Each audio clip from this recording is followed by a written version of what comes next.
Good afternoon, everybody, and I hope you all are doing well. I'm going to be upfront on this particular video.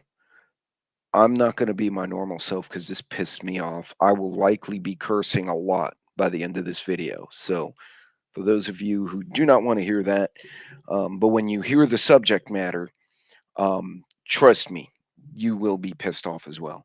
So, again, thank you. Don't forget, like, subscribe, blah, blah, blah. But more importantly, share this news. Even if you don't like it, share it because it's something we all need to talk about. So, we've all been talking about immigration, terrorism, stuff like that. We have enough crime in America that we created all by ourselves. It has gotten worse because now criminals fear no consequences. They can steal up to $1,000 and not get a consequence. They can run in the streets and punch people like they did to my friend's wife for no reason and then hit five other women while they're waiting for their trial date, and nothing's done about it. Law enforcement in many places has lost qualified immunity. Now, granted, law enforcement must be held accountable to a higher standard. They swore the oath. They wear the badge. There's a an expectation that comes with that. But I see shit like what I'm going to show you right now, and I cannot explain how fucking nauseating this shit is. As a father, as a brother to women, as a husband. By now, many of you have seen this lovely lady who's sadly no longer with us. Her name was Laken Riley, very unique name, by the way. Suspected nursing student killer Jose Ibarra was not a U.S. citizen, did not know victim Laken Riley. Now, ironically, this is from the New York Post. And what is comical, hold on a second, I'm having a bit of an audio issue here. Nope, audio's good. Okay. Sorry, I had to make a correction there. Um, what agitates me is not only was he not a US citizen, he was here illegally. He had a fake green card he got from his brother to work at University of Georgia. Now, this young lady, I'll read about it. A 26-year-old man believed to have entered the U.S. illegally has been charged with murdering nursing student Laken Riley, whose body was found at the University of Georgia campus after going for a run. Jose Antonio Ibarra was arrested on Friday for allegedly kidnapping and killing the 22-year-old Augusta University junior. Uh, and that's her. That little doll who will not be with her dad anymore, will not see getting married, will not be able to deliver babies, whatever it was she was going to do. I think it's more painfully ironic that she's a nurse. This is someone who just went to school for years to learn to save other people's lives. Now, apparently, she was also very athletic. She was fast. She was strong for her size, and this is the garbage. Uh, Not a UGA student, and is not a citizen. Now, another article by the Post reveals that his brother, who is in another part of the state, managed to get a fake credential so he could work at the campus. I'm not sure, that's unconfirmed.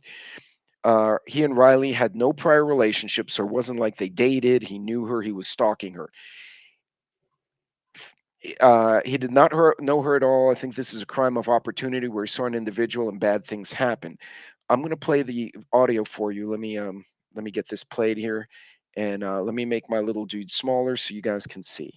Police have made an arrest in connection to the death of 22-year-old Laken Riley. The Augusta University nursing student was found dead yesterday at the University of Georgia.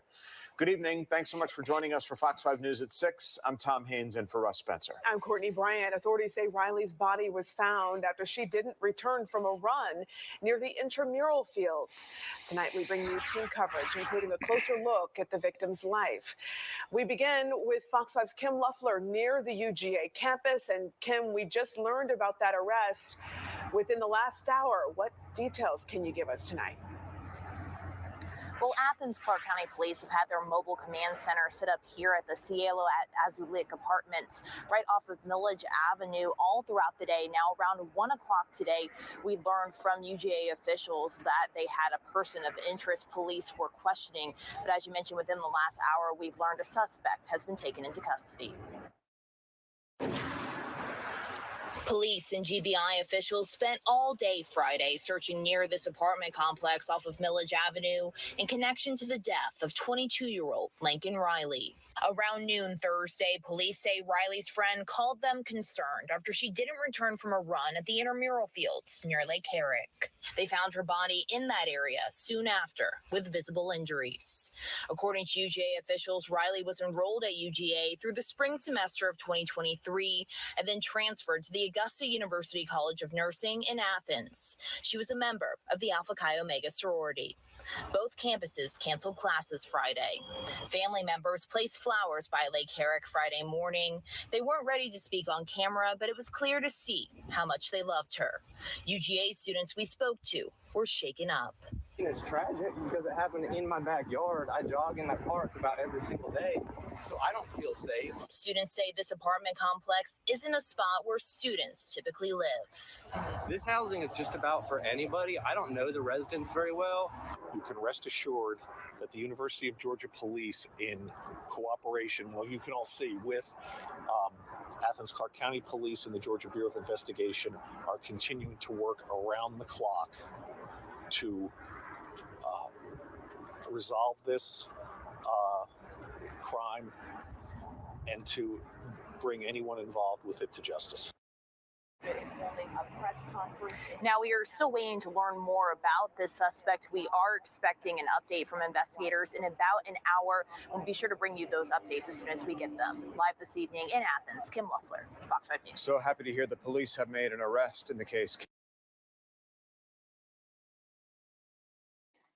I applaud the police for working quickly. I applaud the university. I heard the university is now going to had an emergency fund for other purposes, is now going to spend an additional 1.1 million for more surveillance, more communications, more cops. But all of that is because we're allowing folks from cultures and countries that do not share our values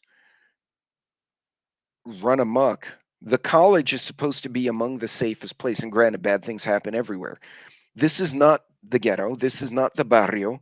This is not the streets I grew up in the cities. This is supposed to be a place where these kids can grow and learn. That could have been, excuse me, I'm choking here. That could have been my daughter. It could have been one of my daughters in law. It could have been a variety of other young people that I know. At what point do we say enough? At what point in the past, when people came here, there was an expectation that even though they brought their culture and their traditions, and it didn't always mesh, that at some point they would adopt our general life as theirs. But clearly, no. Um, we are not getting, we're no longer getting the best from many of these countries. In the past, we did. I saw it, I knew them. So this is not a conviction of every immigrant because I would be a hypocrite to do so. I have friends from Venezuela, from Honduras, from Nicaragua, who have open businesses, who have raised good kids, who have their kids are honors students, they're athletes, kids going to college, kids in the military, doctors, lawyers, mechanics, engineers, woodworkers, carpenters, people who came here to make a better living so their children could thrive and go to schools just like this. And instead, this family will not see their baby again. Daddy's little girl isn't coming home. And it's not something that was, wow, you know, it was a case of an unfortunate accident or even a drunk driver, right? You, if it was a drunk driver, yeah, you're going to go to jail. That's murder. But more than likely, the intent wasn't there. You committed murder out of stupidity and negligence, which you're still liable for. But many of the drunks, they didn't intend to hurt anyone. They were just so intoxicated, so consumed with their addiction that they've caused harm. This was done maliciously. This was done to rape. This was done to murder. This was done to control and hurt someone else.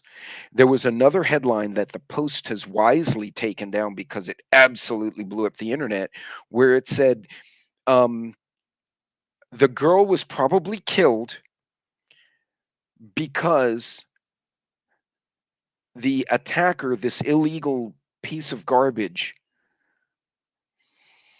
was afraid after she started fighting back. So they backwards blamed a rape, attempted rape, and murder victim for defending herself from a person who was not supposed to be violent, not supposed to attack other people, and shouldn't have been here in the first place. Now, do we have our own rapists and murderers? Yes. But we are importing large quantities of them. They're not being vetted. If that's said, it is a lie. How did he get through? They're falsifying documentations. And the end of the day, the politicians don't care. They do not care about us. They do not care about the people. And this guy went, and the only reason he's in the news is because he raped a college student in a popular campus and it blew up. How many of the young women who are coming with the migrant groups, if they don't have family or friends to protect them, have been victimized? How many of them were promised jobs in college and showed up here and in prostitutions or forced labor? And men as well, and boys. Okay. We all shook our heads and were shocked at Epstein, but I wasn't, because I'll tell you what, this shit happens all the time, and this should piss everyone off. Now, this video might get my channel kicked off of YouTube. That's fucking fine. They're going to probably find another video where I offended someone's little feelings and say, oh, well, this is the reason. They're not going to cite this one. But the truth is, even if the cops are good, those Georgia cops were quick. 36 hours, less than 24, they had a suspect. 36, he's in cuffs in a prison and he's charged. He's going to go to jail. I applaud the cops, but remember, policing, unless they just happen to be there, is a reaction. It's a reactive force. Something happens, they show up. But that first 60 seconds, that first 5 minutes, if she went for a 2-mile run, if she can do let's say she was in great shape, which according to the other article she was. Say she does a 7-8 minute mile, so she'll be gone 20 minutes. That's a very long time for bad things to happen, 20-30 minutes. Those of you who have experienced street crime, violence, combat, damn well know 20-30 seconds can end a life, much less 20 minutes.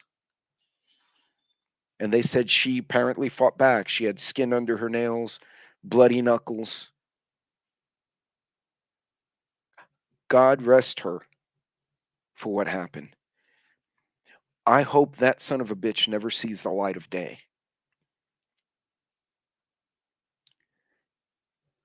I the moral of this video, because I always have a takeaway, you guys know me. No one, in those first crucial moments, it's all us. It's all you, it's all me, it's all the people around us. We have to choose how we react. Now, we don't know how things went down that night. Was her situational awareness poor? Was she have headset? Was she texting, playing on her phone? She wasn't looking around her. We don't know. It's hard to say. Pay attention to your surroundings.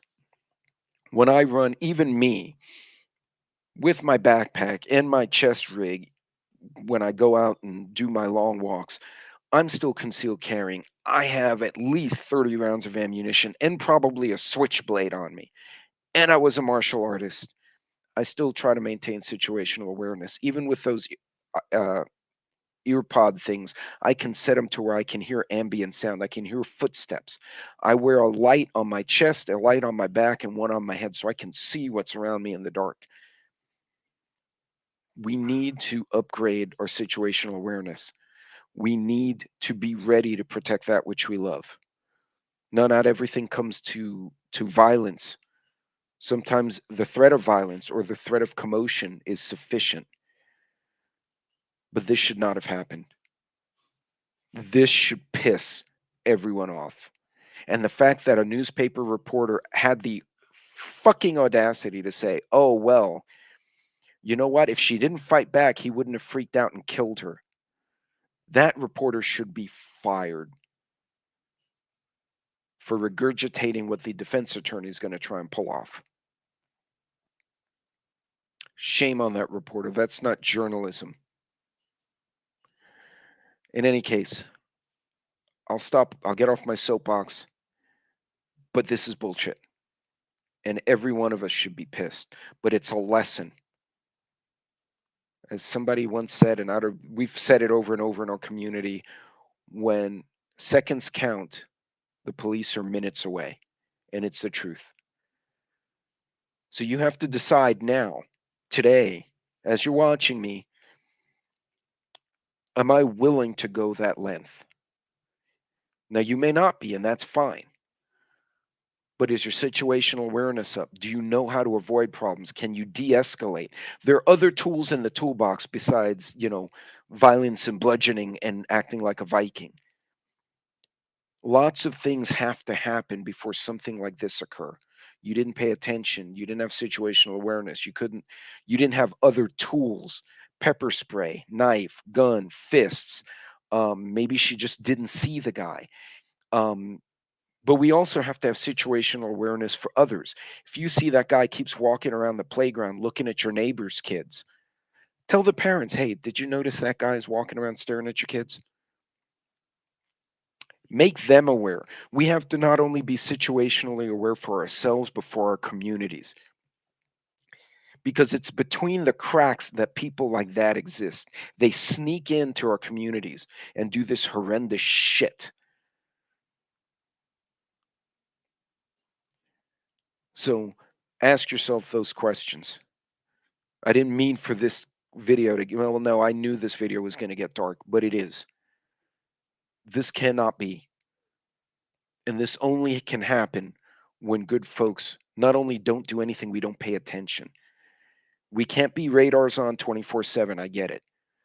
But do your part. Point it out. Let your neighbors and friends know. Let's make them work as hard as they freaking have to.